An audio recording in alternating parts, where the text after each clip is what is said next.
Pleasantries, people, deluded gooner. Now, everybody that watches my videos now knows by now I'm the biggest Arsene Wenger fan there is. I don't care any people that have his autobiography, his fancy stats, know about his life. You're not a bigger Arsene Wenger fan than me. There's so much ways to admire the man. I believe several things need to be in place when he calls it a day.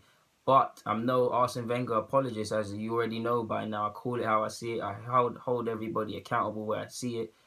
And the most importantly, because of Wenger's own high standards and how much I rate the man, I have to hold him to his own standards that, for the large part, sadly, he hasn't lived up to. Let's get into it. Wenger, you sold me a dream. Let's get into it.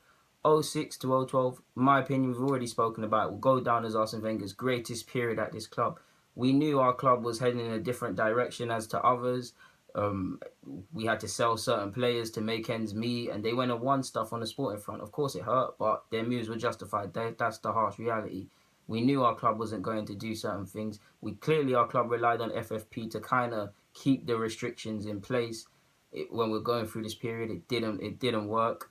We needed Champions League, all of that nonsense. So yeah, I was ready to put up with that. Don't get me wrong, we should have won the league in 07 and 08. And while we're here, a lot of things do have to lie with Wenger, because we can blame the players, and I blame the players, and I will get onto the players in another video. But we've seen many different playing squads over the last 12, 13, whatever years where we haven't had this success.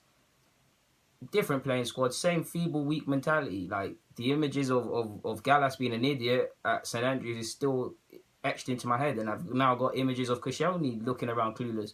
So yeah, that lies with Wenger. But yeah, back to the main point, not to deviate.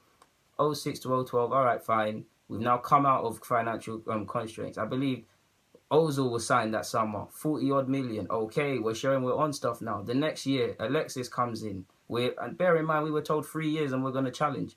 So we've now come out of financial constraints. We've seen Ozil and Alexis. We then go and see Czech come in.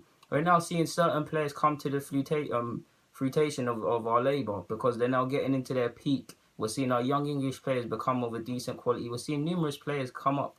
Like I keep saying, we now got money. Last year, I say this in all my videos, but in hindsight, this is how you got to look at it.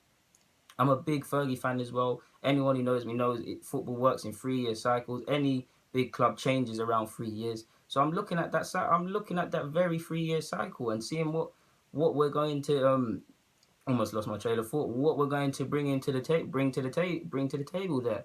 And I'm now looking at it is last year. I mean, the Ozil summer, we didn't do anything in the league. Last year, I did say we'll come second or put a challenge. Of course, I didn't know Leicester was going to be there. Leicester now second. It shouldn't have happened. We should have won the league last year. But you would have seen we didn't win the league. You would have thought, like I said, the boys would have taken that pain and that hurt from not winning the league and remember it for this campaign. And the periods in December when it's hard to get through and when you don't want to do certain things. Remember how it felt in May. I didn't see that. We arguably had a worse season now. What does that say? Added to that, the Leicester season. What happened that summer? Czech was signed. Great signing. Lead, all of that stuff. Came in. We didn't sign an outfield player. And we need games where we needed to be dug out or we needed a bit of individual brilliance. We didn't see that. Games like Southampton at home, I remember that one vividly because I remember Ozil going ballistic at players for not finishing chances. We drawing 0-0, and these silly games cost us. And we have had money. Like 013 onwards, the money has been there. Say what you want about Kroenke, he needs to leave the club. There's a lot wrong with the board and their incompetence, from contracts to management. Wenger is in charge of too much at a club and it's not healthy. But the money has been there. This year we spent 90 million. Mustafi and Xhaka, good signings in my opinion, will be great signings in years to come. But 90 million, I've already spoken about Perez in previous videos, but 90 million, and we've had a worse season. We're going backwards, aren't we? Big thing for me is reactions. The boys have shown time and time again they won't react this year. And if you can't react on top of, like I said, last year, the hurt of last year, the pain of last year, going through the periods, like even when we dug out a win against Leicester, all them highs and lows for nothing, you would have thought this year, you would have been serious. I haven't seen that from these players. So something needs to change. I haven't seen it. Let's see, we're now we find ourselves in a ridiculous period where the 3 years, we're still at the same level. We're not aspiring to be better. We're trying to, but we're not aspiring to, if you get what I mean. People will understand that. It's still too PG at Arsenal. Koscielny had it, I'm tired, I don't want to play against Liverpool. People got cold, so they're running away. Theo is doing his nonsense. The obsession with Theo Walcott is another one. I'm not going to get into it. Letting Gnabry go. Everybody knows how angry. That's how I started this whole channel. Go and look at my first video, people. Wilshere and Gnabry. I was going ballistic about that. Ballistic about that. I love that he gives faith to players and because he saved a lot of players. Imagine if he discarded Bellerin after Dortmund and whatnot. We wouldn't have got that. But sometimes, Wenger, these players are just abusing your trust. I have to get on to you. Giroud is not a bad player. He can chip into a squad, but he's a plan B. You can't rely on these guys to wear boots they're not fit for. How many times have we said for how many years Arsenal just need that one player, that striker, that this, that, and it hasn't happened. We haven't been aggressive enough for me to find that world-class player. I'm not saying we need to be like United or Chelsea or whatnot, but I believe we should be trying to sell an equal project as these clubs, to be in the bidding war with these clubs. I'm tired of hearing we've tried for Griezmann and he doesn't want to come. You want these players, you pay the stuff. Let's even look at Suarez. You weren't alone in the Suarez saga.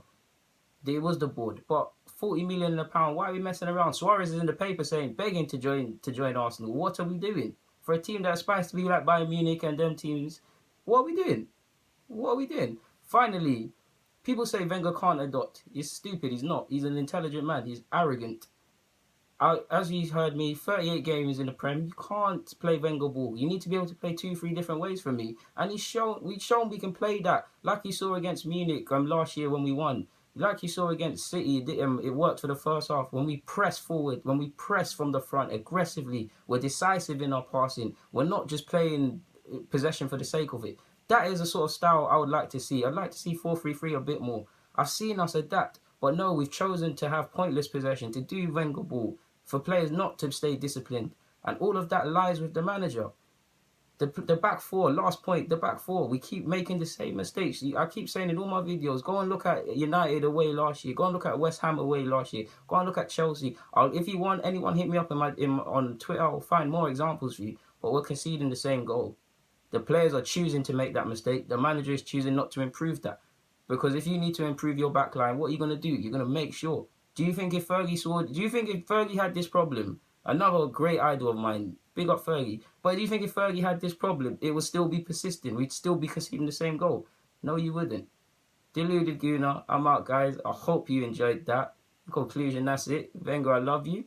But there is what you got to hold on your chest. I'm not just going to scream Wenger out for the sake of it. Do you need to move upstairs? Probably. Yes, you do. I'm not going to scream you out for no reason because I need certain guarantees from another manager coming in. I mean, you can't be screaming Wenger out and then screaming, let's get Eddie Howe. Doesn't make no sense, like I've seen on Twitter, and some guy had an argument with me on Twitter. But yeah, guys, Deluded Gooner signing out. Thank you for watching.